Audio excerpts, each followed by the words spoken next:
"Protect her as if she were your greatest treasure," whispered the king, handing the child to the widow. "Welcome, dear listeners, to a journey through the corridors of time, where the scent of Castilian roses still hangs in the air and the secrets of kings whisper among ancient stones. This is the story of Catalina, a girl hidden in the shadows of royalty, whose existence was a secret kept under 7 locks, but whose heart beat with the strength of 1,000 suns. In the times when kingdoms were forged with swords and oaths, when royal blood ran through veins like golden rivers, a child was born destined to change the course of history. But before she could wear the crown that was hers by right, she needed to know the land, feel the rain in the fields, hear the songs of the villages. She needed to be just Catalina before becoming queen. You who are joining us now, where are you watching from? What lands do you call home? Let us know in the comments, for every heart that beats while hearing this story keeps it alive through the centuries.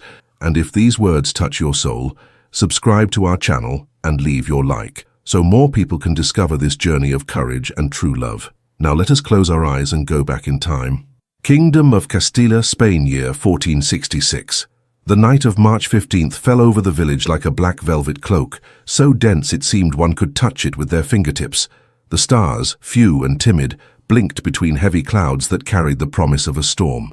Doña Mencía was kneeling in her small makeshift chapel, her calloused hands clasped over her chest, when she heard the distant trotting of horses. She was not expecting visitors. A widow for 12 long years, she lived alone in that house on the edge of the village, a modest construction of stone and wood, where the wind sang through the cracks like a lost soul. Her days passed between prayers, her small medicinal herb garden, and the meager sewing jobs she accepted from the wealthier families. Solitude did not weigh on her. It had become her most faithful companion. But on that night, the sound of hooves against the stones of the path made her heart race. She rose slowly, her knees protesting, and walked to the window. Through the crack in the worn linen curtains, she saw the silhouette of 3 horsemen. The one in the lead wore a cloak that, even in the darkness, she recognized. Royal purple, embroidered with threads that caught the torchlight like tiny fallen stars. Her hands trembled as she opened the door. The man who dismounted needed no introduction. Enrique IV, King of Castilla, stepped onto the dirt-packed ground with an expression Mencía would never forget. A mixture of determination and pain, so deep it seemed carved into his very soul. "Doña Mencía," he said, and his voice was an underground river, flowing low but with irresistible force. Cousin of Doña Leonor de Guzman. She felt her legs weaken upon hearing that name. Leonor. Her cousin, the woman of legendary beauty and generous heart, who had disappeared from court 3 years earlier, shrouded in rumors and whispers. The king turned and made a gesture. One of the knights approached, carrying something wrapped in fine wool blankets. When the folds opened, Mencía saw the face of a child, a girl of perhaps 3 years, with immense eyes that shone like polished olives, her brown hair forming delicate curls. "This is Catalina," said the king, and for the first time his voice wavered. "Leonor's daughter." Mencía brought a hand to her mouth. The child looked at the king with an expression that broke the heart, recognition and confusion dancing together in her childish gaze. "Leonor," Mencía began, but she couldn't finish the question. The king drew closer. She could see his face better then, the lines of weariness too deep for his 53 years, his eyes carrying a burden no crown could balance. "This child is my daughter, legitimate. Leonor and I married in secret, before God and trusted witnesses. But there are those who would never accept such a union, those who would see in this child not a princess, but a threat." "Majesty, I am just a poor widow." "Precisely," he interrupted. "No one will look for a princess in a humble place. Raise her as if she were your own daughter. Teach her to live simply. Let her know the smell of damp earth, the taste of bread she helped to knead. Let her grow far from the ambition and betrayal that infect the palaces." He placed the child in Mencía's arms. The weight was so light, so fragile, and yet Mencía felt as if she were holding the very destiny of Castilla. "When she is grown," the king continued, pulling a small carved wooden coffer from within his cloak, "she will know who she is. But until then, let her live like the wildflowers, free and unknown." The little girl began to cry softly, reaching her arms out to the king. "Mama, Mama." The king closed his eyes, and Mencía saw a single tear trace a path down his austere face. He touched the child's cheek with a gentleness that contrasted with his battle-scarred hands. "Forgive me, my little flower," he whispered. "One day you will understand." Then he mounted his horse and departed, galloping into the night that was just beginning to release its first drops of rain. Mencia stood there, the child crying in her arms, the coffer pressed against her chest as the thunder echoed like a king's broken heart. That night, Doña Mencia embarked on a mission that would change not only her life, but the fate of an entire kingdom. And as she lulled Catalina to sleep, singing ancient Castilian lullabies, she could not imagine that this fragile child would grow to become one of the most courageous women Spain had ever known. The years passed like leaves carried by the autumn wind. Catalina grew up within the modest walls of Mencia's home, but something about her always seemed displaced, like a wild rose born in a wheat field, too beautiful, too different to truly belong there. At 6, she already spoke with a diction that made the other village children stop to listen. Her words had weight, cadence, as if they had been polished in marble halls. At 9, she was teaching Latin to the blacksmith's daughters, tracing letters in the dirt with twigs while explaining verb conjugations with disconcerting ease. "Where does she get this knowledge?" the village women would ask in whispers, watching the girl read the rare books Mencia managed to borrow from the monastery. Mencia would just smile and change the subject. But at night, when Catalina slept, she would open the coffer the king had left. Inside were letters, sealed documents, and the silver medallion the girl always wore around her neck, the only tangible link to a life she didn't remember living. Catalina had dreams. Vivid dreams of halls lit by 1,000 candles, of silk dresses that whispered when she walked, of a woman with hair as black as a raven's wing who sang as she rocked her. She would wake with her face wet with tears, calling for a mother she didn't know. "They were just dreams, my child," Mencia would say, stroking her hair. "The past is like mist. We cannot hold it." But Catalina felt they were more than dreams. They were fragmented memories, like shards of a broken mirror that cut whenever she tried to piece them together. At 12, she already embroidered with a perfection that made the noble ladies from nearby towns commission her work.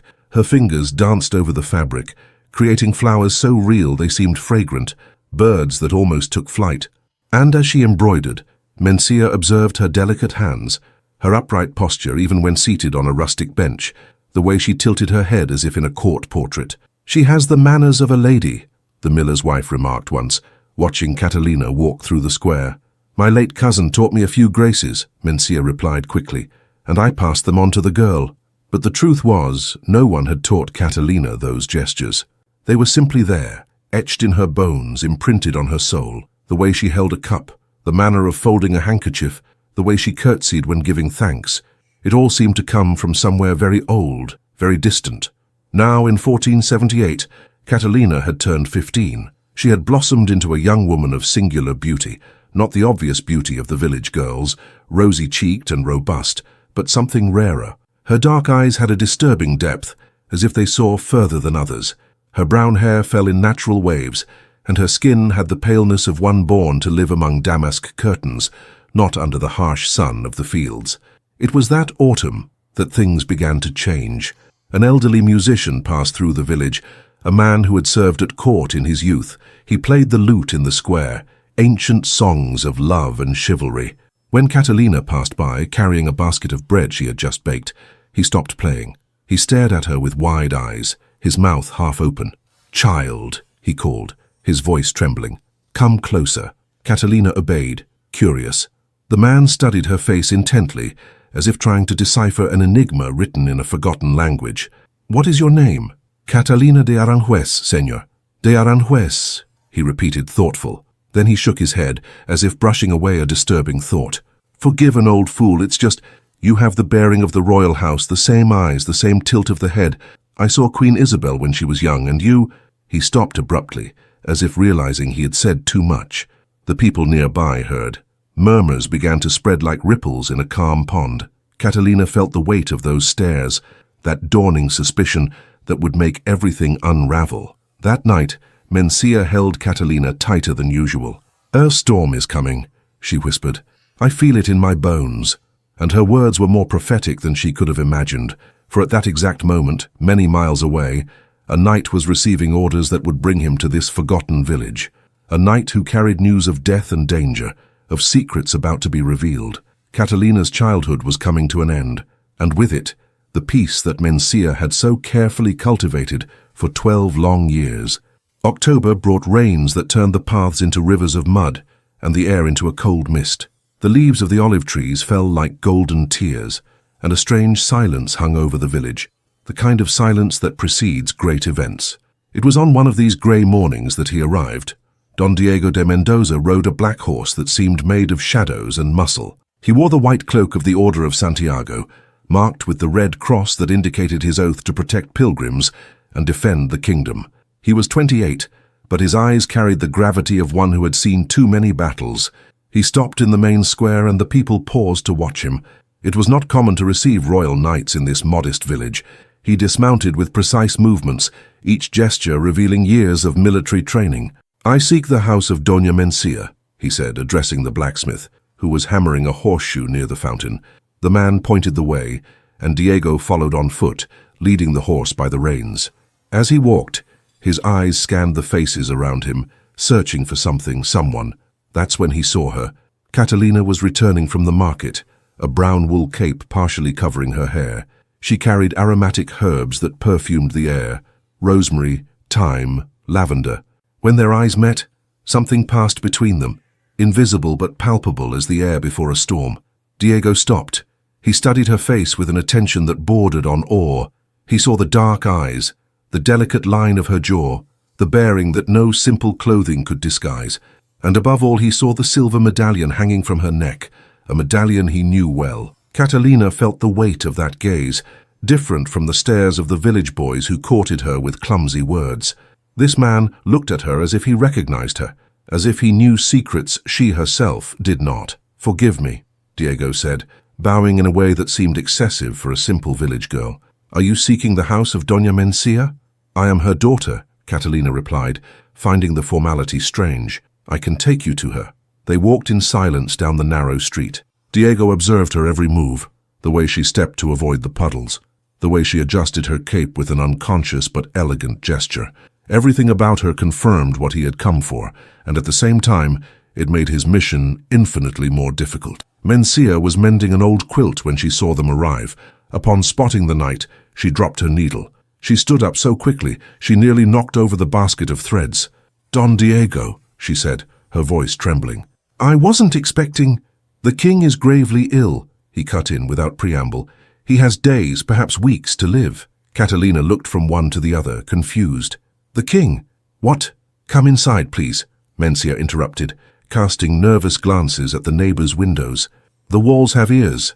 Inside the house, Diego bowed before Catalina with a solemnity that confused her even more. "My lady," he said, and there was royal reverence in his voice. "My name is Don Diego de Mendoza, Knight of the Order of Santiago and a man trusted by King Enrique IV. I was sent to protect you." "Protect me?" Catalina repeated. "I don't understand." Mencía grabbed her hands, squeezing them tightly. "The time has come, my child," she whispered, tears streaming down her wrinkled cheeks.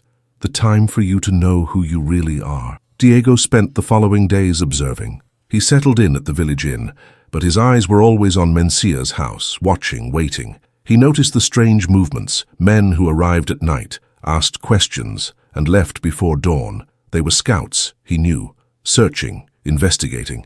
One afternoon he found Catalina at the stream that ran behind the house, washing clothes. The October sun was setting slowly, dyeing everything gold. "May I ask you something?" he said, approaching. She turned, her wet hands still holding a soapy cloth. "You may. That medallion you wear, where did it come from?" Catalina instinctively touched the silver piece. "My mother, my real mother. They say she was Doña Mencía's cousin. She died when I was very small. This is all I have of her." Diego moved closer. His boots sank into the damp earth of the bank. "May I see it?" She hesitated, but then held out the medallion. Diego studied the engraved crest, a lion and a castle, the symbol of the royal house of Castilla. His suspicions were fully confirmed. "Can you read?" he asked. "Yes, Latin too, and a little French. A rare skill for a village girl.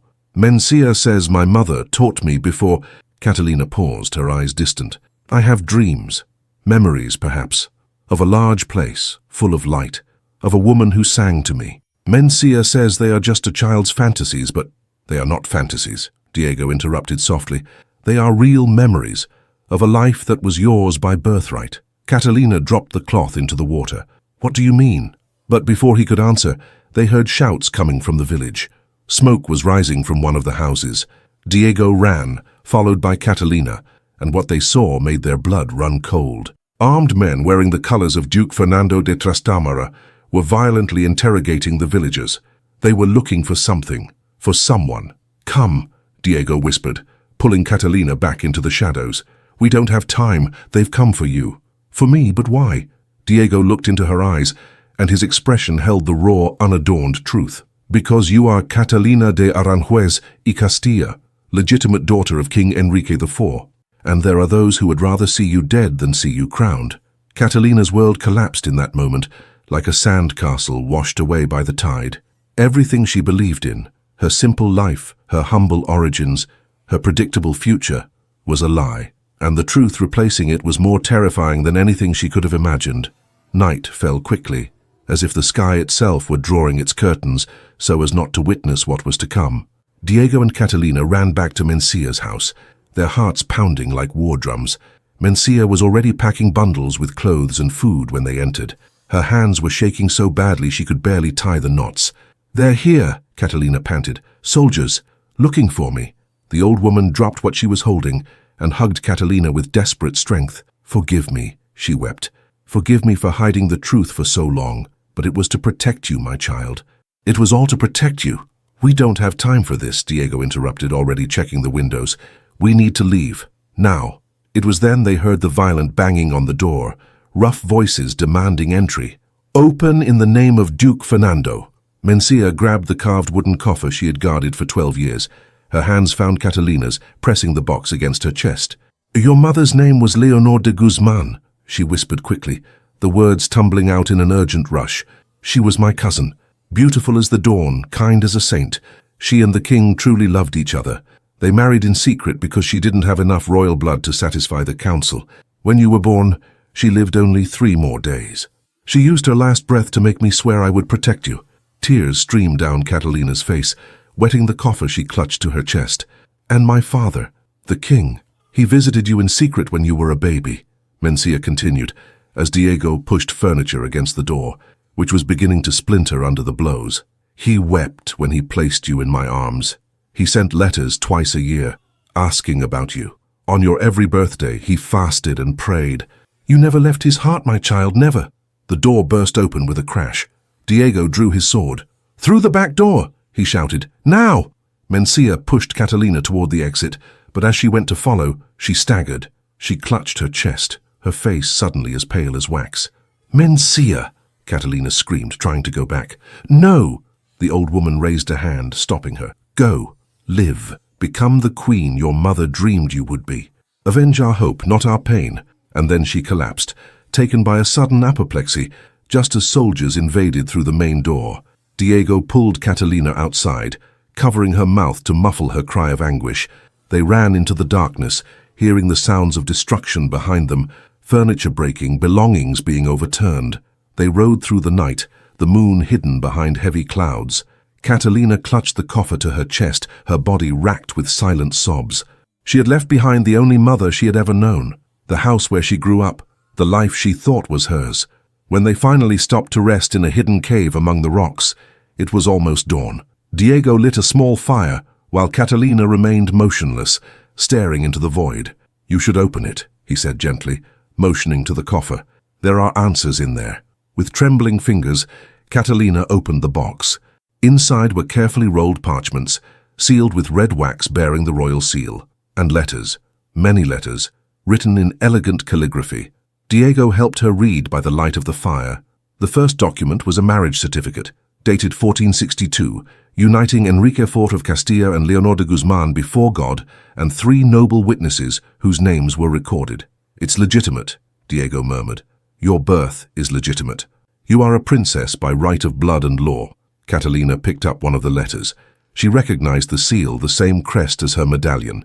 In a shaky voice, she began to read aloud. "My dearest Catalina, although you cannot hear these words for many years, I write them now so that one day you will know the truth of your heart.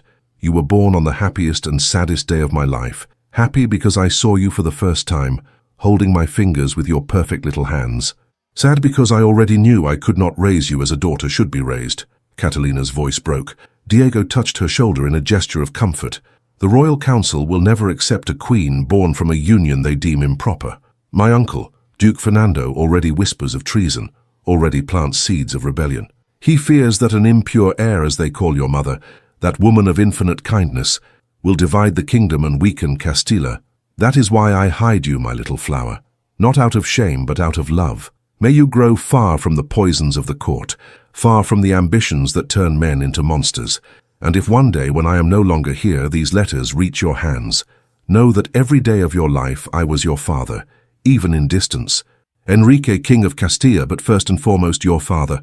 Catalina folded the letter carefully, the tears falling silently. He loved me, she whispered, more to herself than to Diego. All this time I thought I was abandoned, discarded, but he loved me. And now he is dying, Diego said sorrowfully. And his uncle, Duke Fernando, will do anything to stop your existence from being known. If he takes power, he will rewrite history. He will say the marriage was false, that you are a bastard, that you have no right. Catalina looked up and Diego saw something new in her eyes, no longer the sweet innocence of the village girl, but the beginning of something stronger, more dangerous, the awakening of a princess who had learned in a single cruel day that the world was far vaster and more terrible than she had imagined. Then we will not let him rewrite anything, she said, her voice steady despite the tears. If I am a king's daughter, if I carry royal blood, then I will fight as one, not for the crown, but for the truth, for the memory of Leonor, of Mencia, of all who sacrificed everything to keep me alive. Diego knelt before her, there in that cold, damp cave, and laid his sword at her feet. Then I will be your shield, my lady, to the death if necessary. And so began the most dangerous journey of their lives, an escape across Castilla, pursued by powerful enemies, carrying truths that could change the fate of an entire kingdom. 40 days and 40 nights. That is how long the escape across the lands of Castilla lasted, and Catalina would later say that these were the days that transformed her from a girl into a woman, from a dreamer into a warrior. They traveled always by night, hiding during the day in abandoned barns, caves carved by time, ruins of ancient Moorish fortresses. Diego knew every secret path, every forgotten trail, knowledge acquired over years of serving the king on missions that required discretion and courage. They passed through Avila, its medieval walls rising against the sky like stone sentinels. Catalina watched them from a distance, imagining that there, behind those walls, Saint Teresa had had her celestial visions. Was she too, Catalina, living some kind of vision or nightmare? They continued to Salamanca, city of wisdom and golden stones, where Spain's oldest university guarded secrets in Latin and yellowed parchments. Diego had tried to get help from an old allied professor, but the Duke's men had arrived first. They fled before dawn, hearing the cries of interrogation echoing through the narrow streets. In the fields of Toledo, they slept under ancient olive trees, covered only by thin blankets that barely kept out the November cold. Catalina learned to ignore the hunger gnawing at her stomach, the weariness that weighed on her bones, the constant fear that made every sound in the night a potential threat. Diego taught her as they rode how to identify the tracks of pursuers, how to read the stars so as not to get lost, how to distinguish edible herbs from poisonous ones, and she learned with a speed that surprised him, as if that knowledge had only been dormant, waiting to be awakened. It was in an abandoned hermitage, half destroyed by time and past wars, that they found Fray Tomas. The monk was a man of 60, thin as a dry branch, with blue eyes that seemed to see through appearances. He lived there alone in prayer and penance, rejecting the comfort of the monasteries. Don Diego de Mendoza, he said when he saw them, no surprise in his voice, as if he had been expecting them.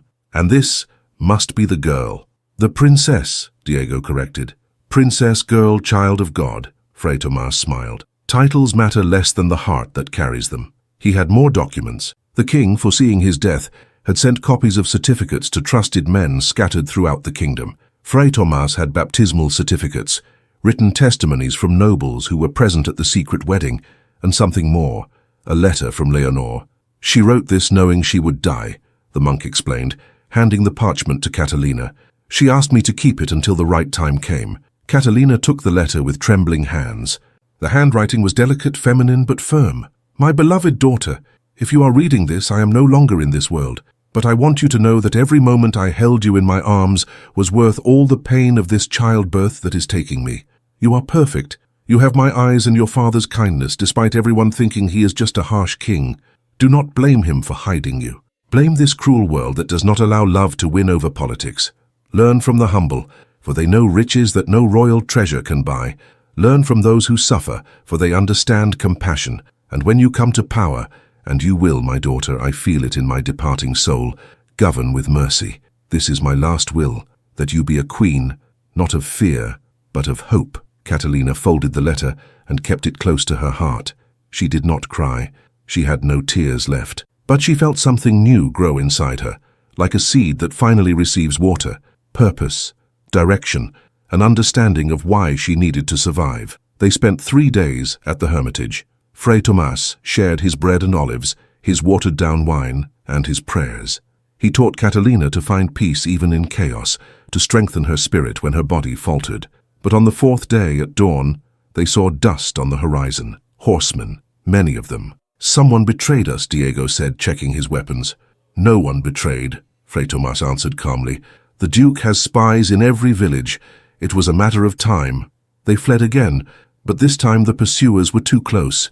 They heard behind them the sound of the hermitage being set on fire, the flames licking the sky in hungry red tongues. They rode until the horses nearly collapsed from exhaustion. When they finally stopped on the bank of the Tormes River, they were shaking from cold, hunger, and fear. We have to cross, Diego said, looking at the dark, fast-running waters. December had arrived, bringing with it the cruel Castilian winter. Will I drown? Catalina asked, trying to sound brave, but her voice betraying her fear. Diego looked at her. This girl who had become so important, so precious. In the last few days, something had changed between them. It was no longer just knight and princess, protector and protected. It was something deeper, woven from shared dangers, from nights when one watched while the other slept, from the absolute trust that only the razor's edge between life and death can create. No, he promised, not while I breathe. He tied her to his waist with ropes. They entered the icy river, and Catalina screamed as the water touched her skin, so cold it burned. Diego swam with all his strength, fighting the current, feeling his muscles protest, his lungs burn. They almost didn't make it. Halfway across, the rope began to fray. Catalina started to sink, her mouth filling with water, when Diego pulled her with a final desperate effort. They reached the other bank more dead than alive, coughing up water, shaking uncontrollably.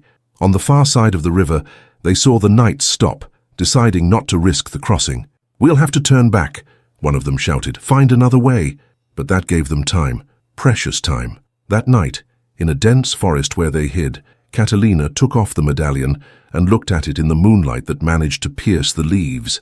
My mother wore this, she said, touching the crest, and my grandmother before her. It's the only thing I truly own.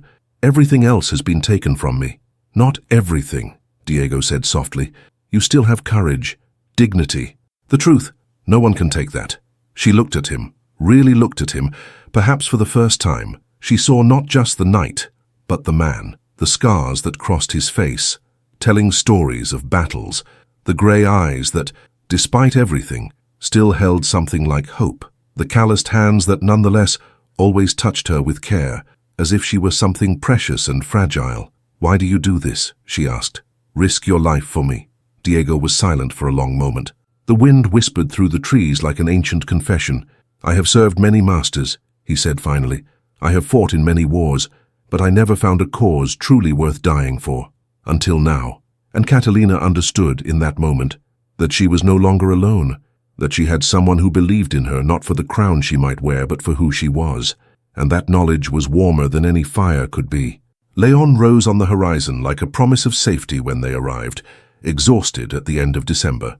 The medieval city, with its Gothic cathedral that seemed to be trying to touch the sky, was one of the oldest and most respected bastions of Castilla. The monastery of San Jeronimo was on the outskirts, an austere building of grey stone where monks dedicated their lives to prayer, silence, and the preservation of knowledge.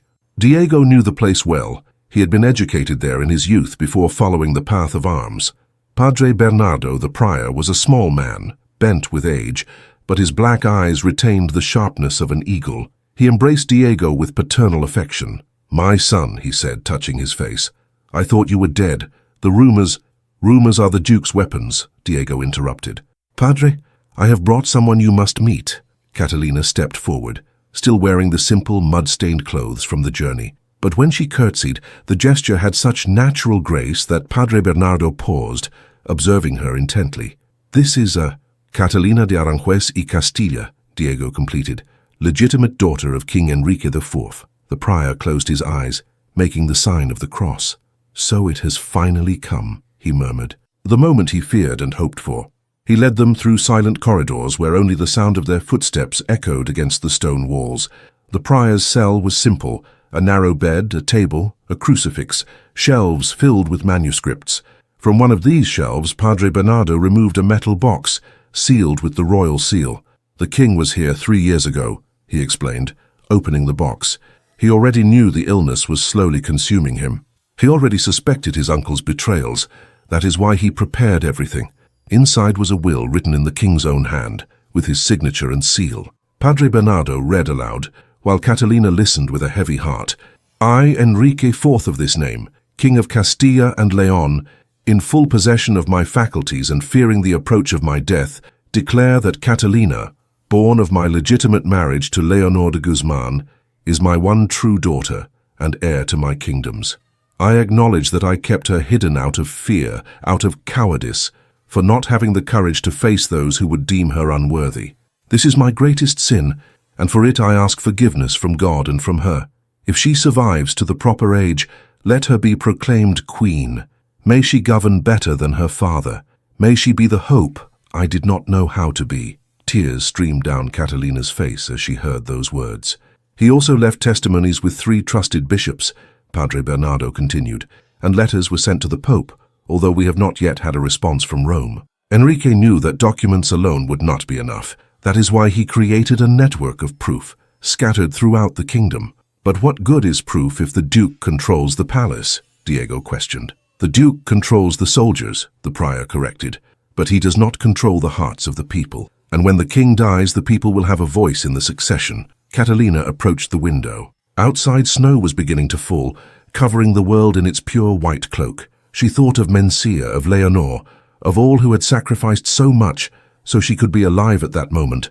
I do not want the throne out of ambition, she said, her voice low but firm. But if it is true that it is mine by right, then I will claim it, not for myself, but for them, so that their sacrifices will not have been in vain. Padre Bernardo smiled, a sad smile, but full of hope.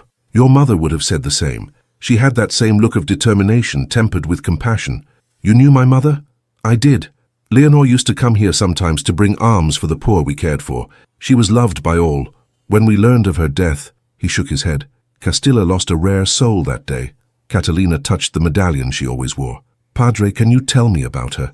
What was she like? What made her laugh? What made her cry?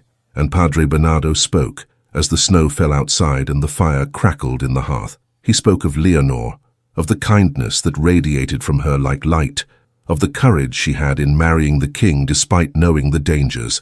He spoke of the love between them, real and deep, which defied the conventions of the court. Catalina absorbed every word like dry earth soaking up rain. She was rebuilding a history, piecing together a puzzle that had been denied her entire life. They spent 3 days at the monastery. Diego recovered from small but painful wounds.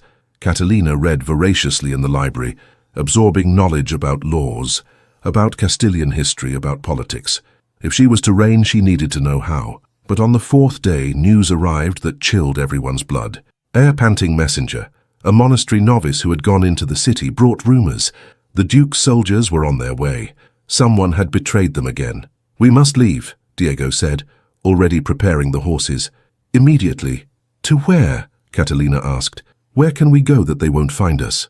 To Valladolid, Padre Bernardo answered. It is the only option.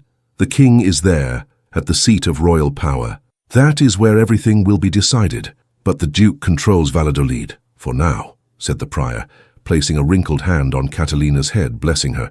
But you are not going to enter through the main gate, are you? Diego knows the ancient tunnels, the secret paths of the Templars that have not been used in decades. Diego nodded. It was possible, though dangerous. Then let's go, Catalina said, squaring her shoulders. The fear was still there, but so was determination. If I am to claim my right, I cannot keep running.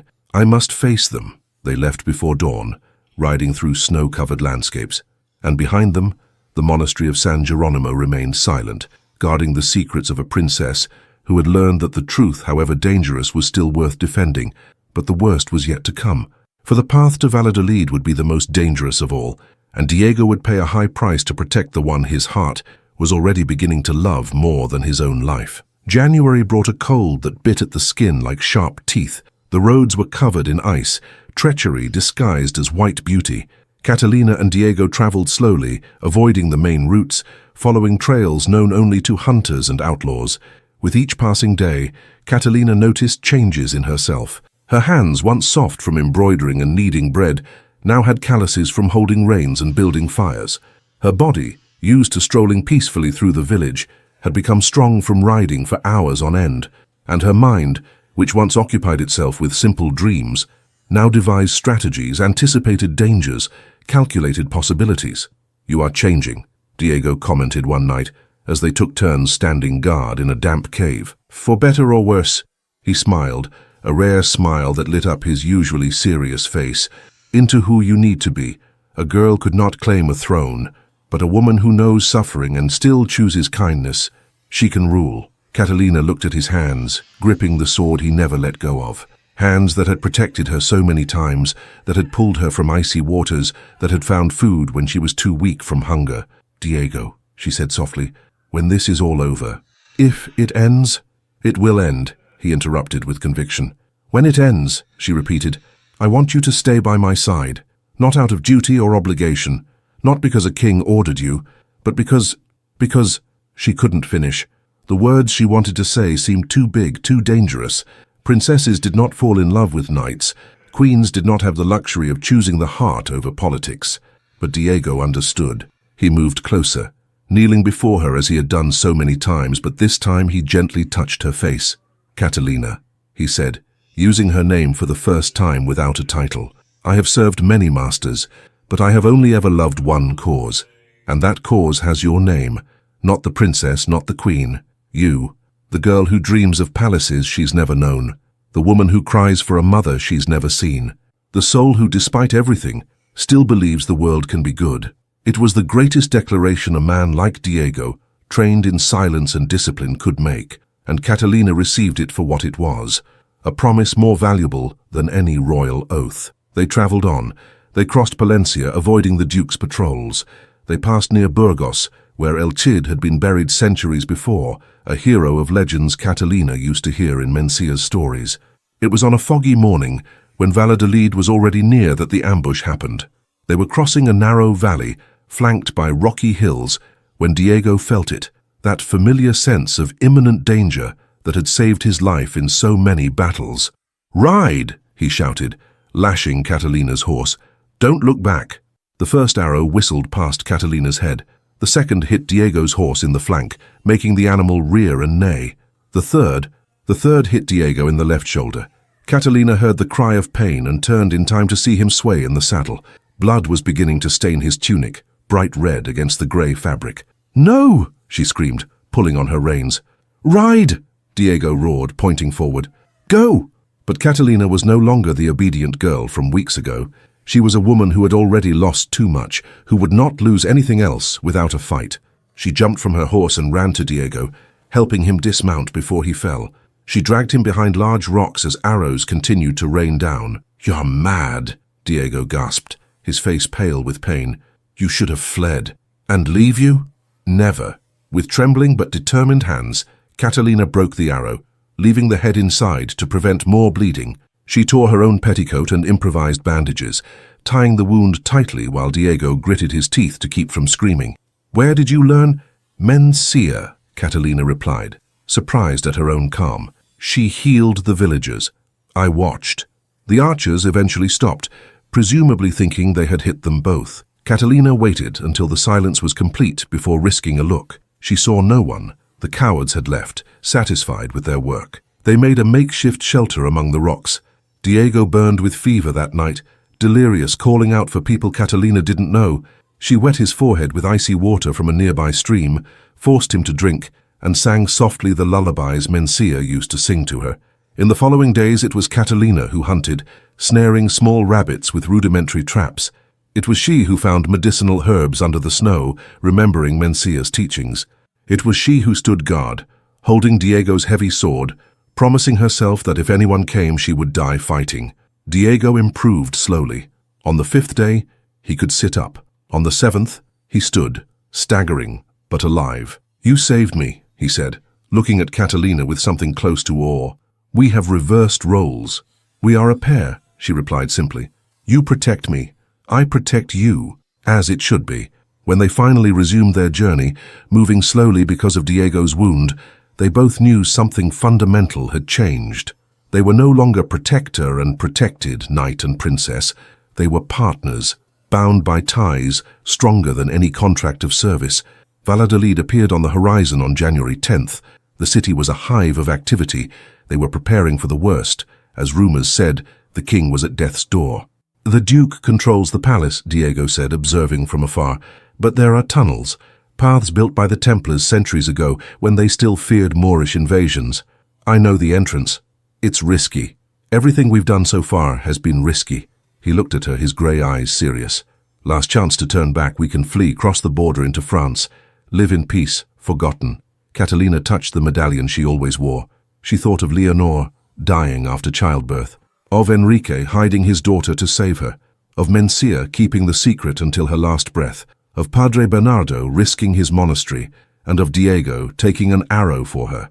"No," she said firmly. "We didn't come this far to run away now. We will see this to the end, whatever it may be." And as they entered Valladolid through the shadows, neither of them knew that the end was closer than they imagined, and that in the coming days, Catalina would face the greatest challenges of her life, not with swords but with truth, not with armies, but with words, not with violence, but with what her mother Leonor had left her through her letters: mercy.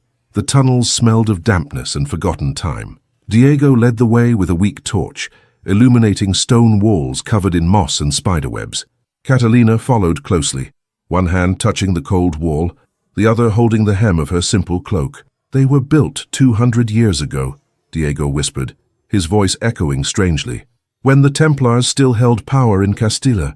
They saved kings from assassins, allowed escapes in times of war. Few remember they exist." They climbed narrow stairs that seemed endless. Catalina counted the steps mentally, 300, 400, 500, until finally Diego stopped before a wall that looked solid. He pressed 3 stones in a specific sequence, a harsh sound of an ancient mechanism, and part of the wall slid open, revealing a narrow passage. They emerged inside an abandoned chapel in the palace. Golden dust motes danced in the moonbeams, streaming through the Gothic windows. Catalina recognized where they were: the royal palace of Valladolid, the heart of Castilian power. Her heart beat faster. Somewhere in these corridors, a man was dying, her father, a man she had never truly known, but who had carried the weight of loving her in secret for 15 years. Diego peered into the hallway. The Duke's guards patrolled regularly, but he knew their patterns. There were windows of time, gaps between rounds. They moved like shadows through stone corridors, passing portraits of ancient kings who watched them with painted eyes. Heavy tapestries muffled their footsteps. The palace slept, but it was a restless, tension-filled sleep. They finally reached the royal wing. 2 guards watched the king's door, but they were old men, loyal to Enrique, not the Duke. Diego approached carefully. "Don Garcia," he whispered, recognizing one of them. "It is I, Diego de Mendoza." The old guard turned, surprised. "Don Diego, we thought you were dead." "Not yet." He pulled Catalina forward. "And I've brought someone the king must see." Don Garcia looked at the young woman, frowning. Then his eyes widened as he noticed the medallion, the face, the dark eyes so similar to Holy Mother of God, he whispered. "Is it her? The girl?" "No longer a girl," Diego said. "Catalina of Castilla has come to claim her place." The guard hesitated only a moment before opening the door. The king's room was shrouded in shadows, lit only by candles that cast dancing shapes on the walls. It smelled of incense, bitter medicines, and that indefinable odor that accompanies the dying. In the enormous bed, almost swallowed by blankets and pillows, lay Enrique IV. Catalina stopped, frozen. There he was, the man whose blood ran in her veins, whose letters she carried close to her heart. He seemed so small, so fragile, so different from the imposing image she had created in her imagination. She approached slowly, her legs trembling. Diego stayed behind, giving them privacy. The king opened his eyes as he sensed a presence nearby. For a moment he seemed confused, lost in the fog of illness. Then his gaze focused on Catalina's face, and something miraculous happened. His eyes lit up with recognition and joy. "Catalina!" The voice was a weak thread, but it carried deep love. "My little flower, you came." "I came, Father," she said, and for the first time she spoke that word, Father. She knelt beside the bed, taking his cold hand in hers. Tears streamed down the king's wrinkled face. Forgive me for not having the courage to acknowledge you publicly. Your mother was nobler than the entire court combined, and I was a coward." "No," Catalina said firmly, squeezing his hand. "You did what you believed was best to protect me. I survived because of it. I grew up free, far from the poisons of the court. Mencia loved me as a true mother. I regret nothing." The king touched her face with trembling fingers, tracing her features as if to memorize them. "You have her eyes, Leonor's, and her kindness too, I feel. Tell me about her, please." And there, in that dying man's room, as death waited patiently in the dark corners, Enrique spoke of Leonor, of the day he met her at a court ball, how her laugh was like silver bells, of how they danced and he knew immediately he would never love another woman, of the secret wedding in the small chapel, just them and 3 witnesses, before God who made no distinction between noble and common blood. "She died calling for you," he whispered, "saying you were perfect, asking me to protect you. It was her last wish, and I tried to fulfill it in my own flawed way. I tried, and you succeeded. I am here. I am alive." It was then that the door burst open with a crash. Armed men flooded in, led by a tall figure wrapped in noble cloaks. Duke Fernando de Trastamara was 56, with graying hair and eyes as cold as winter ice. Upon seeing Catalina, his face twisted in a mixture of fury and triumph. "So the stories are true," he said, his voice dripping with venom. "The bastard truly exists." "I am not a bastard," Catalina replied, standing up. "My parents were married. I have documents to prove it." The Duke laughed, a humorless sound. "Documents? You can have mountains of parchment, girl. It won't change the fact that your mother was a nobody, with no royal blood, no proper lineage." "The council will never accept—" "The council will accept the king's will," Diego interrupted, drawing his sword. "And the law." "Law!" the Duke spat. "I make the law. I control the armies, the treasury, the council. What do you have? Nothing but the foolish dreams of a village girl who thinks she's a princess." "She doesn't think." A weak but firm voice came from the bed. The king had partially risen, propped on pillows. "She is. My legitimate daughter, heir to Castilla." "Silence, you dying old man, your time is over." "But hers is beginning," Enrique said, looking at Catalina with a pride she would never forget. "And if I did one good thing in this life, it was protecting this child until she could protect herself." The Duke made a gesture and his soldiers advanced. Diego placed himself between them and Catalina, but he was wounded, 1 against 20. He wouldn't stand a chance. It was Catalina who spoke, and her voice echoed through the room with an authority that surprised everyone, including herself. "Stop!" And miraculously, they stopped. "If I am just an unimportant village girl," she continued, "then why do you tremble? Why send armies after me? 20 armed men against 1 unarmed girl?" She laughed, a sound laced with disdain. "That does not seem like the behavior of someone who is secure in their power." The Duke clenched his jaw. "Arrest her." "No," said Don Garcia, the old guard, surprising everyone. "Not without hearing what she has to say. This is still the king's room, and he has given no such order." Murmurs among the guards. Some were old men, loyal to Enrique for decades. Loyalty, Catalina realized, was a currency more valuable than gold, and the Duke, for all his power, had not bought true loyalty. "Then let her speak," the Duke said, crossing his arms. "Before I have her arrested for treason." Catalina took a deep breath. This was the moment. Everything they had fought for, all the sacrifices, converged on this single point, and she realized something fundamental. She would not win with swords. She would win with truth. "My name is Catalina," she began, her voice clear and strong, "daughter of Leonor de Guzman and Enrique IV of Castilla. I spent 15 years hidden in a village, not knowing who I was. I learned to knead bread, to plant herbs, to mend worn clothes. I learned what it means to be hungry, to be cold, to be afraid. I learned from the humble the lessons that no palace could ever teach me. She walked through the room, and the soldiers moved away instinctively, as if they sensed something in her they could not name. I did not come here seeking power. I came seeking truth. I came because my mother died giving me life, and honoring her requires me to be brave as she was. I came because my father protected me at the cost of his own heart, and I owe him at least the attempt to be worthy of that. She stopped before the Duke, small before him, but unshakable. And I came because Castilla deserves better than rulers who spread fear. It deserves hope. The silence that followed was profound, and in that silence Catalina knew she had planted a seed, small, fragile, but capable of growing. The Duke opened his mouth to reply, but a voice interrupted them, a messenger bursting in. "My lord, the people are gathering in the Plaza Mayor. They have heard the king's daughter has arrived. They demand to see her." The Duke's face turned pale. Catalina felt hope blossom. The people, the voice that not even armies could completely silence. "It seems," she said softly, "that I am not the only one who wants the truth." And with those words, the battle moved from a dying king's room to the squares of Valladolid, where the fate of a kingdom would be decided not by swords, but by hearts. The Plaza Mayor of Valladolid was a sea of faces when Catalina emerged from the palace. Thousands of people were crowded together, merchants in their simple clothes, minor nobles in embroidered cloaks, priests in their habits, women holding children, old men leaning on staffs. The news had spread like wildfire. The king's secret daughter had appeared. The Duke had tried to stop her from leaving, but the royal guards themselves, led by the old Don Garcia, escorted her to the square. Loyalty was changing hands, flowing like water, finding new paths. Diego followed at Catalina's side, his hand on the hilt of his sword, though he knew that against this crowd no blade would be useful. This was a different kind of battle now. A wooden platform occupied the center of the square, where royal proclamations were traditionally made. The Duke was already there, surrounded by his men, preparing to officially assume his role as regent. "Citizens of Valladolid," his voice thundered, "you are witnesses to a crucial moment.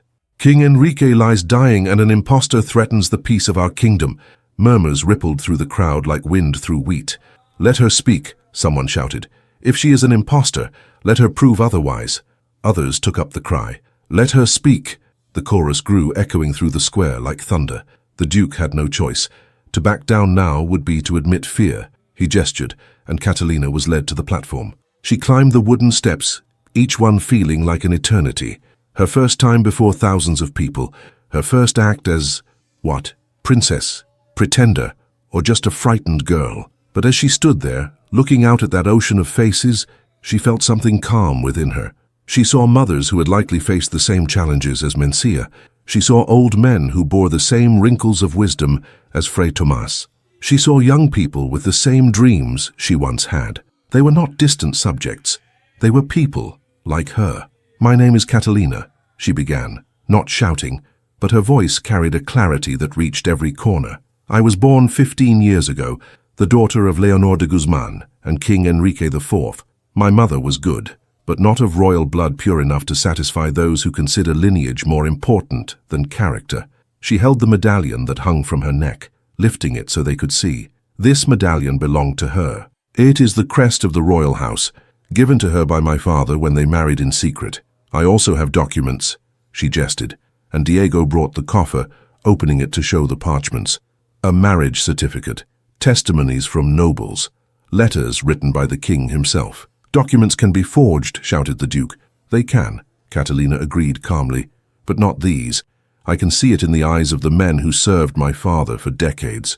They know I speak the truth." An elderly man pushed his way through the crowd. He wore worn military clothes, old medals pinned to his chest. "I was captain of the guard when that girl was born," he shouted, his voice trembling but strong. "I was there. I saw the king receive the news of the birth. I saw the joy on his face and then the fear when he realized the council would never accept it. I saw him weep, holding that child before he hid her away to save her."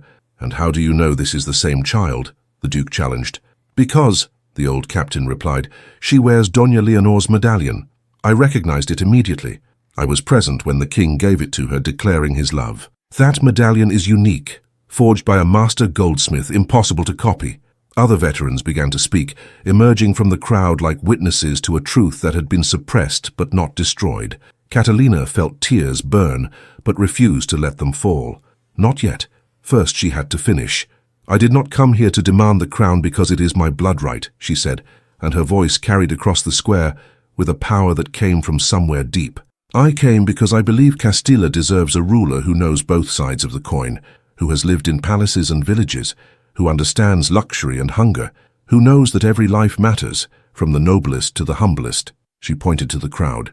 "You, every one of you, you are the true heart of this kingdom, not the gilded halls, not the golden crowns. You, who work the land, forge the iron, sew the clothes, bake the bread, you keep Castilla alive. And if you give me the chance, I will govern thinking of you first." The silence was absolute. Even the wind seemed to have stopped to listen. "My mother, Leonor," Catalina continued, touching the medallion, "died giving me life. Her last request was that I be raised to know compassion, not arrogance. Doña Mencia, who raised me as her own daughter, taught me that dignity comes not from titles, but from character. Fray Tomas showed me that faith means acting, not just praying. Diego," she looked at him, "taught me that true loyalty is worth more than gold." "Beautiful words," the Duke interrupted scornfully, "but ruling requires more than pretty speeches. It requires strength, command, the ability to make difficult choices." "You are right," Catalina replied, turning to face him, "and my first difficult choice is this. If the people accept me, and if I ascend the throne, I will forgive you." The Duke blinked, surprised. "What?" "I will forgive you. I will not order your exile, I will not take your lands, I will not punish your family, because if I begin my reign with vengeance, what lesson do I teach? What difference is there between me and those who rule by fear?" The crowd erupted in murmurs. It was a bold move, even dangerous. The Duke was loved by some, feared by many. Executing him was expected. Forgiving him was— "It is weakness," the Duke said, but his voice wavered. "No," a woman's voice rose from the crowd, an old woman dressed simply. "It is strength. Anyone can kill an enemy. Only the truly strong can forgive." Others agreed, a growing chorus of support. Catalina descended from the platform and walked directly to the Duke. She stood before him, small but unyielding. "My uncle," she said, and he started at hearing her call him that. "I do not blame you for wanting to protect Castilla. I know you believe in your own way, that you are doing what is right, but there is another path. We can build instead of destroy, unite instead of divide." She held out her hand. "Help me. Your experience, your knowledge of political complexities. I need that. The kingdom needs it. But working together, not against one another." The Duke looked at her outstretched hand as if it were a serpent. The entire square held its breath, waiting for his answer. Slowly, very slowly, he knelt. He did not take her hand, but the act of kneeling was surrender enough. "You are wiser than your father," he said, his voice hoarse, "or madder. Time will tell which." The crowd exploded in celebration. Shouts, applause, tears of joy.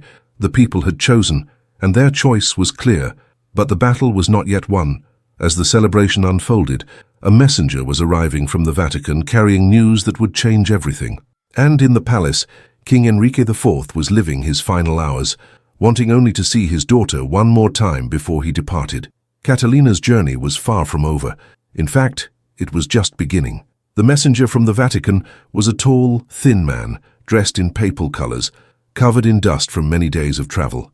He arrived in the square, still in a tumult of celebration, his horse foaming with exhaustion. "I seek Catalina de Castilla," he declared, his voice carrying an authority that gradually silenced the people around him. Catalina stepped forward, her heart suddenly tight. A papal missive could be a blessing or a condemnation. The man knelt before her, holding out a parchment sealed with the papal seal, the unmistakable cross and keys. "His Holiness, Pope Sixtus IV, sends his blessings and this official decree." With trembling hands, Catalina broke the seal. Diego moved closer, reading over her shoulder. The letter was in Latin, but she read it fluently. Thanks to the years of quiet study everyone had found strange in a village girl. "We, Sixtus IV, servant of the servants of God, having carefully examined the documents and testimonies relating to the matrimony between Enrique IV of Castilla and Leonor de Guzman, declare said union legitimate and valid before God and the Holy Church." Catalina felt her legs weaken. Diego grabbed her arm, steadying her. Therefore, the child born of this union, Catalina de Aranjuez y Castilla, is the legitimate heir to the throne. Any action against her claim would be an action against the divine will as expressed through the Holy Church. The document continued with legal details, but the essence was clear. Rome had spoken. The word of the Pope, in the Catholic world of 1479, was practically divine law. "The Pope recognizes your legitimacy," someone whispered in the crowd, and the whisper became a shout, became a chorus, became thunder. "Catalina! Catalina! Catalina!" The Duke turned pale. Without papal support, any opposition would be not just political, but heretical. The game was over. "The Royal Council will convene at dawn tomorrow," he said, his voice defeated, "to officially ratify your ascension." But Catalina barely heard him. Her eyes were fixed on the palace. "My father," she whispered to Diego. "I need to see him. Now." They ran through the corridors, this time with no need to hide. Guards bowed as she passed. Curious nobles moved aside, offering hurried curtsies. The world had already changed, already recognized her as princess. The king's room was darker than before. More candles had burned out, as if light itself were abandoning the place. The smell of death was stronger. Enrique IV lay motionless, his breathing shallow and irregular. A priest prayed quietly in the corner, preparing him for the final passage. "Father," Catalina called, kneeling by the bed, "I'm here. I won. The Pope recognized it. Castilla has accepted me." The king's eyes opened slowly, focusing with difficulty. "My flower." The voice was just a whisper, but it carried infinite love. I always knew you would be stronger than I was." "Don't say that. You were strong. You protected me." "I was a coward." Tears streamed down his sunken cheeks. "I should have acknowledged you to face the council. Leonor asked me to, and I didn't have the courage." Catalina took his hand, squeezing it with all her strength. "No, listen to me. If you had acknowledged me, I would have grown up poisoned by the court. I would have learned ambition instead of compassion, politics instead of humanity. Mencia taught me to see the world through the eyes of the humble. That is the greatest gift you gave me." Enrique smiled, a weak but genuine smile. "So wise, like your mother. She used to say that true love is wanting what is best for the other, even when it hurts. Tell me about her again, please." And he spoke, his voice growing weaker, about the woman he had loved, about how they laughed together at the ridiculous formalities of the court, how she sang old Andalusian songs while she embroidered, how her eyes shone when she spoke of justice and kindness. "When she died, part of me died too." The king's voice was just a thread. "But you survived. And now, you will do what I should have done. You will rule with her heart and the strength I never had. I will rule honoring you both, I promise." Enrique raised a trembling hand, touching the medallion Catalina wore. "Hers, now yours." His fingers traced the engraved crest. "Guard it. Remember, that royal blood doesn't come from crowns. It comes from how we treat others." His breathing became more irregular. The priest moved closer, murmuring final prayers. "One last thing," Enrique whispered, pulling Catalina closer. "Diego, good man. He loves you. I see it in his eyes. Don't make my mistake. Don't hide love, for fear of what others will think. Life is too short. Father, I bless. To this union." He looked at Diego, who was watching from the shadows. "Protect her, not just from enemies, but from herself. Sometimes the greatest dangers come from within." "With my life, Majesty," Diego vowed, kneeling. The king smiled one last time. Then he closed his eyes and his breathing became even weaker, more spaced. "Forgive me, my flower," were his last words. "Love me, despite my mistakes." "I already have," Catalina whispered, the tears finally falling freely. "And I have always loved you. I always will." Enrique IV, King of Castilla, breathed his last at 3 in the morning on January 15th, 1479. He died holding his daughter's hand after finally seeing her take her place in the world. Catalina remained there for a long time, holding that hand as it slowly grew cold. She wept for a father she had known for only hours, but had loved her entire life. She wept for the mother she never knew. She wept for Mencia, who had given everything to protect her. And when she finally stood up, she was no longer a girl. She was a queen. Diego wrapped his arms around her, letting her cry against his chest. He said nothing. There were no adequate words. He just held her, her shield and anchor in this ocean of grief. Outside, the bells of the cathedral began to toll, announcing the death of the king. The sound spread through the city, from church to church, until all of Valladolid echoed with the funeral dirge. An era had ended, and another, uncertain but full of promise, was about to begin. The 3 days between the king's death and the funeral were a whirlwind of preparations. Enrique's body was dressed in his finest royal robes, the crown of Castilla placed upon his head one last time. He would lie in state in the grand hall of the palace, where subjects came to pay their last respects. Catalina remained by the catafalque for hours, ignoring her exhaustion, receiving condolences from nobles who days earlier had not known she existed. Every bow, every murmured majesty made the reality sink deeper. She was queen now, not just in name, but in fact.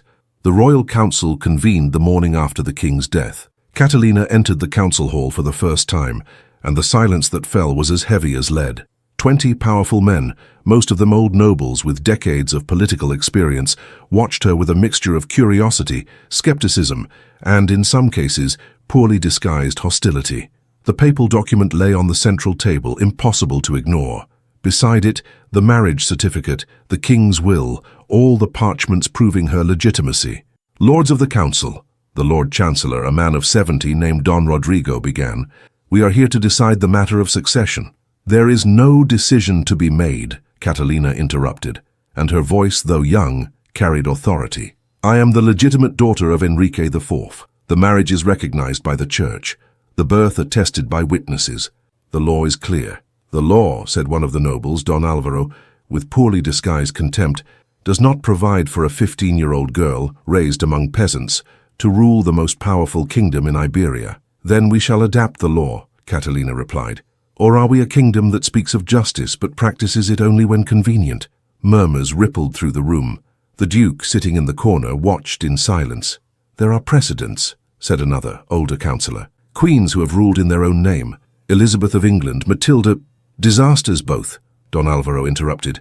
"Reigns marked by civil wars and chaos. Or queens who were sabotaged by men who could not accept being ruled by women," Catalina corrected coolly. "Let us not distort history to serve prejudice." The silence that followed was charged.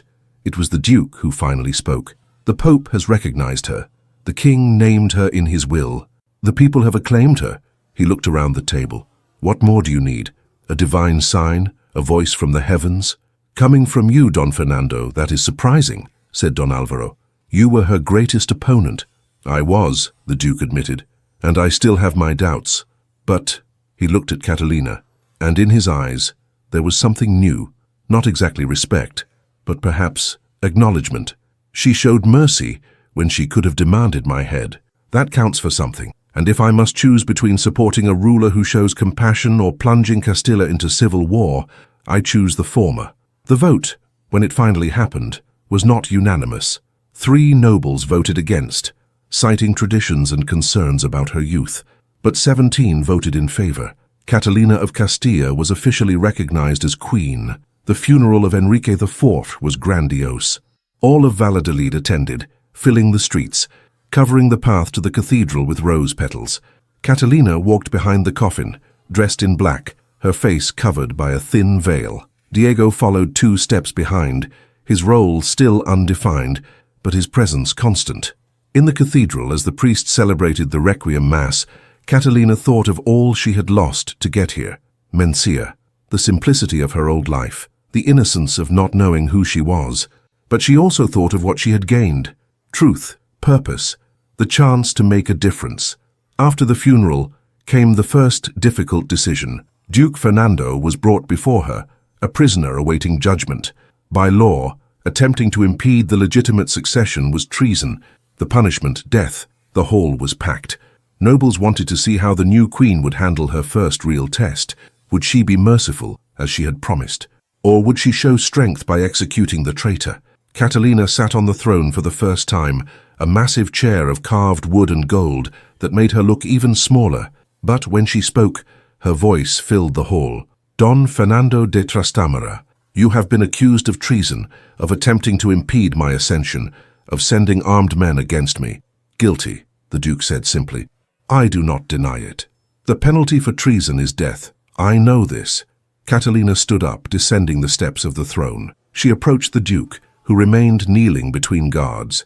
My mother, Leonor, wrote to me that vengeance poisons kingdoms. My father lived with a fear that paralyzed him. I will not repeat those mistakes. She held out her hand, helping him to his feet. You will be exiled to the monastery of Santo Tomas. There you may spend your days in prayer and reflection. Your lands will remain with your family. I will not punish a wife and children for the sins of the father, and if in time you prove genuine repentance, I will consider your full pardon. The hall erupted in murmurs. Some applauded the mercy, others criticized the weakness, but the Duke, for the first time, bowed genuinely before her. You are different, he said. Your father feared confrontation. You face it with a grace I have never seen. Perhaps Castilla is in good hands after all. However, that mercy was soon tested again. News arrived that Leonese troops, still loyal to the Duke and unaware of his pardon, were marching on Valladolid. 3,000 armed men, commanded by generals who swore never to accept a queen. The council met in emergency. We must send the army, said Don Rodrigo. Meet them in open battle. That would result in thousands of deaths, Catalina objected.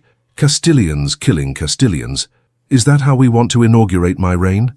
Then what do you suggest, Majesty? Another councillor asked, not hiding his skepticism. Catalina took a deep breath. The decision she was about to make was madness. Everyone would say so. But something inside her, perhaps Leonor's voice whispering through the letters, told her it was the right path. I will go to them, she said calmly. Alone. I will speak to these men. The hall erupted in protest. It's suicide. They will kill you before you open your mouth. This is insanity. It is courage, a voice said, and everyone turned. Diego stepped forward. And I will accompany her, not alone but with a minimal escort, to show she is not afraid, that she trusts them enough to place herself at their mercy. That is worth more than 1,000 battles. Catalina looked at him, gratitude filling her chest. Then it is decided, she said, with a firmness that allowed no more argument. I will leave at dawn tomorrow. That night, in her private chambers for the first time, Catalina looked at herself in the mirror. A girl in a queen's robe stared back, incongruous, surreal. Diego entered without knocking, as was already his habit. The intimacy between them had grown naturally, woven from shared dangers. Are you certain about this? He asked softly. No, she admitted, but being certain is not a requirement for doing what is right. He smiled, moving closer. They stood side by side looking out the window, at the city stretching out below, lit by 1,000 lamps. When this is all over, Diego said, when the armies settle, when the nobles accept, what happens to us? Catalina turned to face him. My father blessed our union with his last breath. The people adore you. The council respects you. She touched his face, tracing the scar that crossed his cheek. There is no law that stops a queen from choosing her consort for love instead of politics. A queen must think of alliances. A queen must first think of her heart, Catalina interrupted. Otherwise, what kind of life is she ruling? And there, in that room that smelled of lavender and old parchments, they sealed a promise that needed no words. A kiss that spoke of shared journeys, of trust built under the stars, of a love that had grown silently between battles and escapes. When they parted, they were both smiling. Tomorrow, Catalina said, we face an army. But today, in this moment, we have this. And for one night, they allowed themselves to be just Catalina and Diego, not queen and knight, just two souls who had found each other in the midst of chaos.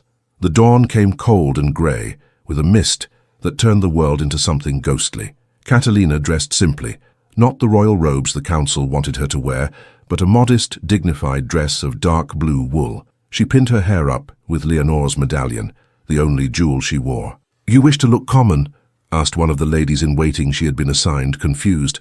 I wish to look accessible, Catalina corrected. I want them to see a woman, not a distant symbol. Diego was waiting in the stables with only 5 knights, trusted men who had sworn to protect the queen with their lives. It was a ridiculously small escort against 3,000 soldiers, but that was precisely the point. They rode for hours, following the reports of scouts. The Leonese army had camped in a wide valley, their tents forming a temporary city of canvas and banners. When they spotted the camp on the horizon, Diego held out his arm, stopping the group. Last chance to turn back, he said, his eyes serious. No one would blame you for choosing safety. Catalina shook her head. Leonor would not have turned back. Enrique, in his heart, wished he had this courage. I will not disappoint them. They descended into the valley slowly. Leonese sentries spotted them quickly. Bugles sounded the alarm. In minutes, hundreds of armed soldiers formed defensive lines, spears pointed. A mounted general emerged, a middle-aged man, battle scars crossing his face, his eyes hard as flint. "Halt!" he shouted. "Identify yourselves." Diego rode forward. "Don Diego de Mendoza, Knight of the Order of Santiago. I bring the Queen of Castilla, who wishes to speak with you." Murmurs ran through the ranks of soldiers. The Queen, here? Was it madness or a trap? "Let her come alone," the general demanded. "Your weapons stay there." Catalina dismounted. Diego squeezed her arm briefly, a gesture of encouragement and farewell, just in case. Then she walked, alone, toward the army that had come to destroy her. The general watched her approach, surprise evident on his face. She was so young, so small, so ordinary. She wore no crown, came in no golden carriage, was not surrounded by imposing guards. "General Antonio de Leon," he introduced himself, still wary. "Commander of the forces loyal to Duke Fernando." "Catalina de Castilla," she replied, offering a respectful curtsy. "Daughter of Enrique IV. They say you are a bastard," he said bluntly, "that your birth is illegitimate, that you have no right to the throne." "They say many things," Catalina agreed, "but here are the facts." She opened the pouch she carried, removing documents, copies of the marriage certificate, the papal decree, the king's will. "My parents were married. The church recognizes it. My father named me his heir. By law and by divine right, Castilla is mine." The general examined the documents, frowning. Other officers joined him, reading over his shoulder. "Documents can be forged," one of them said. "They can," Catalina agreed. "But here is something that cannot." She took off her medallion, holding it up for them to see. "This medallion belonged to my mother, Leonor de Guzman. Many here must have known her. She was loved by the people, known for her charity. This medallion was given to her by King Enrique when they married. It bears the crest of the royal house forged by a master goldsmith in a unique pattern." An older soldier, a veteran of many campaigns, stepped forward. "I've seen that medallion," he said, his voice shaky. "Doña Leonor wore it when she visited the military camps, bringing food and medicine to the wounded. I'll never forget. She saved my brother from infection with her herbs, refused any payment, said serving the people was payment enough." Another soldier spoke up. "I knew her too. She had the same eyes as this girl, the same delicate gestures." More voices rose, memories being shared. The story of Leonor, woven through decades, was emerging like an ancient tapestry being unveiled. Catalina felt tears sting her eyes, but kept her voice firm. "My mother died giving me life. I never knew her, but through every person who tells a story about her, I know her a little more, and the more I hear, the more I understand that she didn't want power or glory. She wanted kindness, justice, a world where being noble meant serving, not ruling." She looked around, meeting the eyes of as many soldiers as she could. "You came here to fight for a leader you believed was legitimate. I respect that. Loyalty is a rare virtue, but I ask you to hear my story before you decide to shed blood." And so she spoke. She told them about growing up in a simple village, not knowing her origins, about Mencia, who raised her with love, about discovering the truth and having to flee, about 40 days crossing Castilla, hunted, sleeping in caves, nearly dying of cold and hunger. "I do not seek the throne because I want power," she said, her voice echoing across the silent valley. "I seek it because I believe Castilla deserves a ruler who knows both sides of the coin, who has been poor and rich, humble and noble, who understands the weight of bread on the table, the value of a roof overhead, the importance of true justice." She pointed at the army. "How many of you are sons of peasants, of blacksmiths, of merchants? You fight in the wars of nobles, you bleed for the dreams of others, but when you return home, who cares for your wounds? Who feeds your families when you are away?" Murmurs of recognition. She had touched on a truth they all knew but rarely spoke. "If you give me the chance," Catalina continued, "I will govern thinking of you first. Not of the gilded courts, not of the ballrooms, but of the villages, the farms, the workshops, because that is where Castilla truly lives." General Antonio remained silent for a long moment. Then he dismounted, walking until he stood before her. "You are young," he said, "inexperienced. You will make mistakes." "I certainly will," Catalina agreed, "but I will make them while trying to do good, not to preserve power. And I will have wise counselors. she gestured to the army. Like you, if you will give me that chance. Antonio looked back at his men. He saw their faces, the way they looked at this girl queen who had come to them without fear, spoken without arrogance, and listened without judgment. Slowly, very slowly, he knelt. "Majesty," he said, and that one word resonated like thunder. "I have served many masters, but I have never seen one with courage enough to come alone to an enemy army and speak not with threats, but with truth." One by one, the soldiers began to kneel, first dozens, then hundreds, then thousands. The sound was like a giant wave, inexorable and beautiful. When Catalina rode back to where Diego waited, 2,000 men followed her, not as prisoners, but as loyal subjects who had chosen to serve her of their own free will. Diego hugged her when she dismounted, not caring about convention. "You did the impossible," he whispered.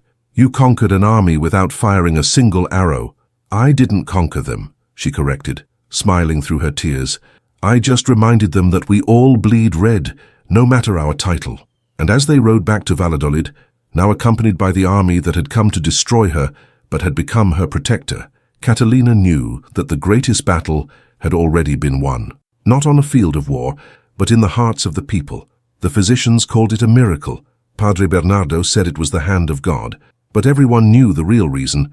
King Enrique IV had refused to depart completely until he knew his daughter was safe. 3 weeks after that night, when he seemed to have breathed his last, his heart began to beat with strength. The fever that had consumed him broke like a wave finally receding. His eyes opened, clear and focused for the first time in months. The news reached Catalina while she was in a council meeting discussing agrarian reforms. A messenger burst in, breathless. "Majesty, the king, your father, he's awake." Catalina abandoned the meeting mid-sentence, running through the corridors with a speed that made her skirts fly. Diego ran after her, smiling with a joy that transformed his usually serious face. Enrique was sitting up when she entered, propped on pillows, still pale and frail but undoubtedly alive. When he saw her, his face lit up with a happiness that made 12 years of suffering seem worthwhile. "My flower," he said, his voice still weak but firm. They told me everything. The Plaza Mayor, the army, the council vote." Tears streamed freely down his face. "You did everything I didn't have the courage to do." Catalina knelt by the bed, taking his hands. "You did far more than you imagine. You protected me, you prepared the way, every letter you wrote, every document you saved. They were the seeds that have now bloomed." In the 3 weeks that followed, something precious happened. Enrique had time to truly know his daughter, no longer as a dying king leaving instructions, but as a father enjoying the company of the child he thought he had lost. Catalina visited him daily. They sat together on his private balcony, where the February sun shone soft and golden. She told him stories of her childhood, how she helped Mencia in the garden, how she learned to bake bread, the innocent mischief with other village children. Enrique drank in every word like a man in the desert drinks water. He laughed at her adventures, grew sad at her lonely moments, and marveled at the wisdom she had acquired from simple experiences. "Mencia raised you better than any court could have," he said one day, watching Catalina embroider as they talked. "She taught you humility, without taking your dignity, strength without arrogance. Those are rare gifts." "She spoke of you sometimes," Catalina said softly, "without my knowing who you really were. She said there was a king who carried an immense burden, who did the best he could in a difficult world. I understand now she was talking about you." Enrique also opened his heart in ways he never had with anyone. He spoke of the constant pressure of ruling, the impossible choices, the regrets that haunted him. "Every decision seems simple to those watching from the outside," he said, "but when you are the one making the choice, when every option has terrible consequences." He shook his head. "The crown is heavier than the gold it's made from." "I am beginning to understand," Catalina admitted. One day Enrique asked to know Diego better. The night came, nervous for the first time since Catalina had known him. "My lord," he began, but Enrique raised a hand. "Not my lord. I called you here as a father, not a king." He studied Diego's face for a long time. "My daughter loves you. I see it in her eyes when she speaks of you. And you protect her as I should have protected Leonor." "Majesty, I bless this union," Enrique interrupted, "with all my heart. I will not allow Catalina to make my mistakes. She will not hide her love for fear of others' judgment. I will marry you myself if you give me that privilege." Diego knelt, too moved to speak. He just nodded. The wedding was set for May, giving time for Enrique to recover completely and for Castilla to stabilize after the turmoil. But before that, something unexpected happened. In April, a carriage arrived from France bearing banners Catalina did not initially recognize. When the woman stepped out, a young woman of 17, beautiful and elegant in French fashions, there was something familiar about her face. "I am Beatriz de Aranjuez," she introduced herself, curtsying. "Cousin, your mother and mine were sisters."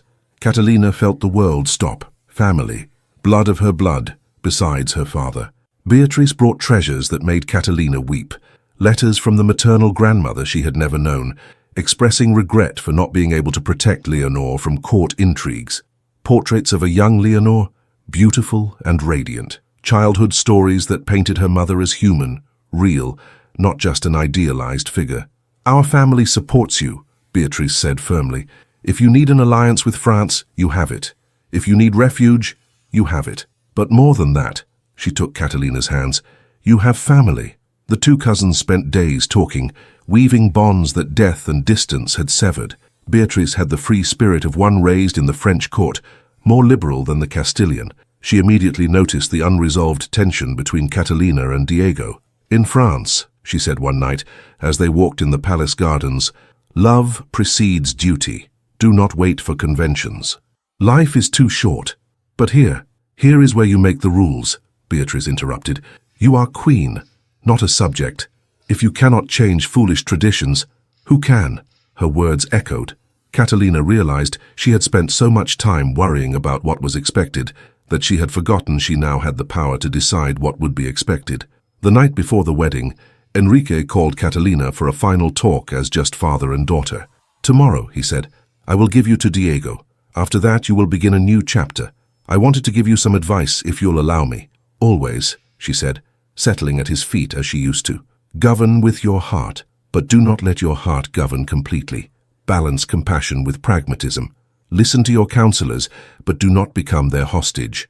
Love your people, but protect yourself from those who will use that love against you." He touched her face with tenderness. "And forgive yourself when you make mistakes. Everyone does. The important thing is to learn and do better the next time." "Do you have any regrets?" Catalina asked softly.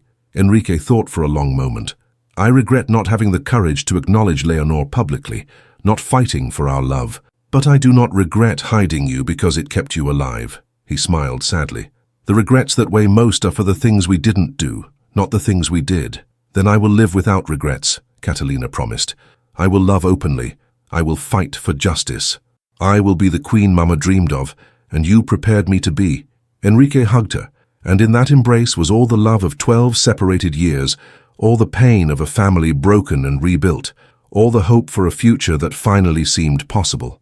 "Leonor would be so proud," he whispered. "As am I." And when Catalina left his room that night, she knew the greatest gift her parents had given her was not the throne or the crown, but the ability to love deeply despite pain, to have hope despite darkness, to be kind in a world that was often cruel. Those were the true treasures of royalty, and she would guard them more fiercely than any golden crown. The morning of May 20th, 1479, dawned bright and clear, as if the heavens themselves were celebrating. The Cathedral of Valladolid had been decorated with thousands of flowers, white and red roses, lilies, jasmine, whose scent filled the air like sacred incense. Catalina woke early, watching the sun rise through her window. In a few hours, she would no longer be just Catalina of Castilla. She would be a wife. The thought filled her with an intermingled joy and nervousness. Beatriz and the ladies-in-waiting helped her dress. The wedding gown was white silk embroidered with silver threads, representing stars, a tribute to the nights she and Diego had spent under open skies during their escape. The veil was delicate lace, made by the finest embroiderers in Toledo, and around her neck, as always, was Leonor's medallion. Today, more than ever, Catalina felt her mother's presence. "You are stunning," Beatriz said, her eyes shining, "like a fairy tale princess." "I don't feel like a princess," Catalina confessed. "I feel like it's myself, finally, completely myself." The cathedral was packed. It seemed all of Castilla had come, nobles in their finest, merchants, artisans, peasants who had traveled for days to witness it. Padre Bernardo would celebrate the ceremony, an honor Catalina had insisted on giving him. Diego waited at the altar, and when Catalina entered, walking slowly down the aisle on Enrique's arm, his eyes filled with tears he did not try to hide. She was radiant, and for a moment he could hardly believe this extraordinary woman had chosen him. Enrique gave Catalina's hand to Diego with a solemnity that moved even the skeptics. "Protect her," he said in a low voice, "not just from external enemies, but from the doubts that will come, from the moments she will feel alone. Be her safe harbor. Until my last breath," Diego vowed. Padre Bernardo conducted the ceremony, with a voice trembling with emotion. When it came to the vows, both Catalina and Diego had asked to modify them. They did not want the traditional words of obedience and submission. "Diego de Mendoza," Catalina began, her hands in his, "you promised to protect my life, but you conquered my heart. You promised to serve a princess, but you found a person. Today I do not make you a prince, I make you my eternal love. I promise to be your partner, your equal, your friend, and your beloved. In joy and sorrow, in wealth and poverty, in sickness and in health, I will be by your side. Not because I must, but because I choose to. Every day, I will choose you." Diego's eyes shone as he spoke. "Catalina de Castilla," his deep voice echoed through the cathedral. "I have served kings, but I only kneel before you, not for your crown, but for your soul. You saw me not as a knight or a soldier, but as a man. You saved me when I was supposed to save you. You taught me that strength comes from compassion, that courage can be quiet, that love is a daily choice, not a fleeting feeling. I promise to be your partner, your protector when you need it, your student when you know more, your support when you grow weary. I do not promise you perfection, but I promise you presence. Every day I will be here." There was not a dry eye in the cathedral. Padre Bernardo smiled, making the sign of the cross. "By the power vested in me by God and the Holy Church, I pronounce you husband and wife. What God has joined, let no man tear asunder." The kiss was gentle, respectful, but loaded with promise. When they parted, they were both smiling through tears. The celebration that followed lasted for a whole week. Valladolid transformed into a permanent festival. Banquets in the squares, musicians on every corner, dancers twirling until dawn. Diego refused the title of king consort, choosing prince consort instead. "Castilla has a queen," he said publicly. "It does not need a king. I will be at her side, not above or below, but beside." It was a decision that won the people's hearts even more. In the royal chambers, decorated with rose petals and candles, Catalina and Diego were finally alone as husband and wife. It was an intimate, sacred moment, marking not just a union of bodies, but of souls that were already intertwined. "Are you nervous?" Diego asked softly, touching her face. "Yes," Catalina admitted, "but also happy, complete." He kissed her slowly, every gesture filled with reverence and love. And when they finally came together completely, it was with a tenderness that spoke of mutual respect, of free choice, of a true love that did not rush but savored every moment. Afterward, lying entangled as the moon bathed the room in silver light, they talked about the future. "I want to change things," Catalina said. "Schools for girls, not just boys. Public hospitals that serve the poor, not just nobles. Laws that protect widows and orphans." "Then we will," Diego promised. "Together. There will be opposition. The council will say I'm too young, too inexperienced, and you will prove them wrong." He kissed her forehead. "As you have done so many times." In the years that followed, Catalina Fern of Castilla ruled with a mixture of compassion and firmness that made her legendary. In 1480, her first son was born, named Enrique, in honor of the grandfather who helped raise him in his first months before finally passing on in peace, knowing his lineage would continue. 4 more children followed, 2 boys and 2 girls, each raised with the values Catalina had learned in her humble childhood. She implemented reforms that changed Castilla. She opened schools where girls could learn alongside boys. She created public hospitals funded by the crown. She established laws protecting workers and ensuring fair trials for even the poorest. It was not always easy. There was opposition, minor revolts, nobles who resented her power. But Catalina faced every challenge with the same grace she had used to face that army in the open field, with truth, with courage, with an open heart. Diego was at her side every step of the way, commanding armies when necessary, but governing with her in civil decisions. Their union became a symbol of what marriage could be, a partnership of equals, a love that strengthened rather than limited. In 1490, when Catalina turned 27, she sat on a quiet afternoon in her private study to write memoirs for her children. Diego entered, now with a few silver strands in his hair, but his eyes still shining with the same love as always. "Still working?" he asked, smiling. Finishing, she showed him the parchment. "I want our children to understand where we came from, what it cost to get here." He read over her shoulder as she wrote the final lines. "My beloved children, I was hidden in shadow so that I could grow in the light. I learned that power without love is tyranny, but love without courage is weakness. Govern with both. Remember always that every life matters, from the noblest to the humblest. That dignity comes not from crowns but from character.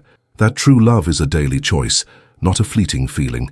Your grandmother Leonor died to give me life. Your grandfather Enrique risked everything to protect me. Doña Mencia sacrificed years to raise me. Padre Bernardo braved dangers to guard the truth. And your father, my beloved Diego, saved me more times than I can count. I carry all of them in my heart. And when I leave this world, I want you to remember me not as a queen but as someone who tried to make a difference, who governed thinking of the most vulnerable, who loved deeply, who never forgot where she came from." Catalina sealed the parchment and looked out the window. Outside, in the palace gardens, her children were playing, running among the same rose bushes where she and Diego had fled from assassins 12 years earlier. The thorns that had once torn her skin now produced flowers that her children picked without fear. It was, she thought, a perfect metaphor. From pain came beauty, from sacrifice came hope. From seeds planted in shadow grew trees that reached for the light. Diego wrapped his arms around her from behind, resting his chin on the top of her head. "What are you thinking about?" "That it was worth it," she said softly. "Every moment of fear, every night of hunger, every challenge. It was all worth it to get here, to have this." "Yes," he agreed. "It was worth every second." And as the sun set over Castilla, dyeing the sky gold and rose, Catalina knew that her story was not just hers. It belonged to all the forgotten people who dreamed of being seen, to all the silenced voices that longed to be heard, to all the broken hearts that still dared to love. It was the story that humble births do not determine destinies. That kindness is strength, not weakness. That true love, whether between mother and daughter, father and child, husband and wife, or ruler and people, can change the world. And that story, woven with threads of suffering and hope, would be passed down from generation to generation, reminding everyone that the best queens are not those born wearing crowns, but those who learn to carry their weight with grace, wisdom, and infinite compassion.